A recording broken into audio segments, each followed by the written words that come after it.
जेटेट परीक्षा में भोजपुरी, मगही और अंगिका भाषा को शामिल करने के लिए सीएम हेमंत ने 7 सदस्यीय कमेटी बनाई थी। इस कमेटी में राज्य के 7 मंत्री शामिल थे। कमेटी ने अपनी अंतरिम रिपोर्ट सीएम को सौंप दी है, लेकिन कमेटी के 4 सदस्य इन भाषाओं को जेटेट परीक्षा में शामिल करने का विरोध कर रहे हैं, जिस पर बीजेपी के पूर्व विधायक भानु प्रताप शाही ने तीखा हमला बोला है। जेटेट भाषा विवाद लगातार जारी है। कमेटी ने अपनी अंतिम रिपोर्ट मुख्यमंत्री को सौंप दी है। जो रेशियो निकला है 4-3 का निकला है। 4 जो कमेटी के सदस्य थे वो उस भाषा को शामिल करने के अगेंस्ट में थे। हमारे साथ बीजेपी नेता भानु शाही जी हैं। सर, 4 मंत्री जो है राज्य के भोजपुरी, अंगिका और मगही को शामिल करने के अगेंस्ट में चले गए हैं। मुख्यमंत्री को अंतिम रिपोर्ट सौंप दी गई। आप इस मुद्दे को लेकर लगातार आवाज़ उठाते रहे कि इन भाषाओं को शामिल करना चाहिए, अब कैसे देखते हैं? चारों मंत्री को पकड़ करके गाड़ी में बैठा करके पलामू, गढ़वा, लातेहार, चतरा, कोडरमा, गिरिडीह, आपका देवघर, साहेबगंज, पाकुड़, गोड्डा, ऐसे शहरों में घुमाना चाहिए। पकड़ करके इन मंत्रियों को घुमाना चाहिए। उसके बाद ये चारों मंत्री से पूछा जाना चाहिए कि यहाँ अंगिका बोला जाता है या नहीं, यहाँ मैथिली बोला जाता है या नहीं, भारी मात्रा में भोजपुरी और मगही बोला जाता है कि नहीं।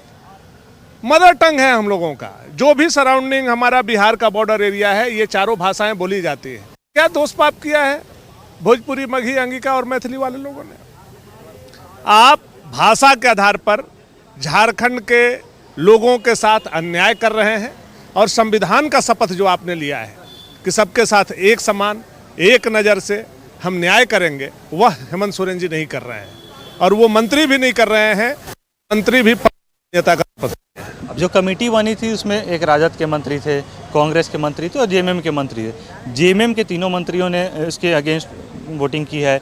शिल्पी नेहा तिर्की, जो सूचना मिली है, उन्होंने भी उसके अगेंस्ट में वोटिंग की है। 3 जो आपके क्षेत्र से आते हैं, जो पलामू क्षेत्र से आते हैं, वो तीनों सपोर्ट में हैं। आप आगे कैसे देखते हैं, क्योंकि अंतिम निर्णय तो सीएम को लेना है। आप बीजेपी इस पर क्या करें? मंत्री को पूरे राज्य के वो मुखिया हैं, मगही, भोजपुरी, अंगिका, मैथिली भाषा भाषी को चिन्हित करना चाहिए।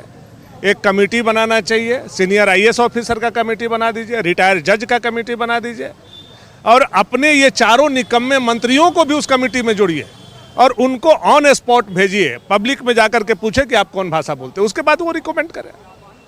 क्या सर्वे होना चाहिए, आप मानते हैं? क्योंकि आप उस क्षेत्र में हैं, आप लोगों के बीच में। बिल्कुल होना चाहिए। और सर्वे रिपोर्ट तो 3 घंटे में आ जाएगी। आपके डीसी वहाँ बैठे हुए हैं, इतने ऑफिसर आपके बैठे हुए हैं। 3 घंटे में आप ऑनलाइन चाहिएगा तो रिपोर्ट मंगा सकते हैं।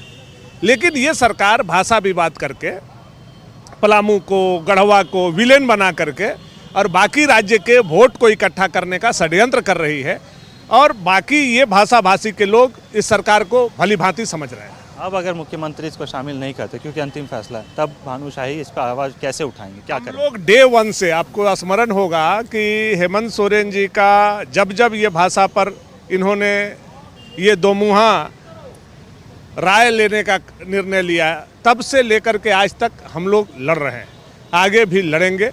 आवश्यकता पड़ी तो कोर्ट के शरण में जाएंगे, लेकिन अपने हक, अधिकार, हुकूक को हम लोग नहीं छोड़ेंगे। भानु शाही थे जो सीधे तौर पर जेटेट भाषा विवाद जो लगातार जारी है, अब कहना है कि अगर मुख्यमंत्री इसको शामिल नहीं करते हैं तो कोर्ट के शरण में जाएंगे, लेकिन इस भाषा को शामिल करके रहेंगे। अपने सहयोगी नीरज के साथ अनय खंडेलवाल, नवछत्र न्यूज़।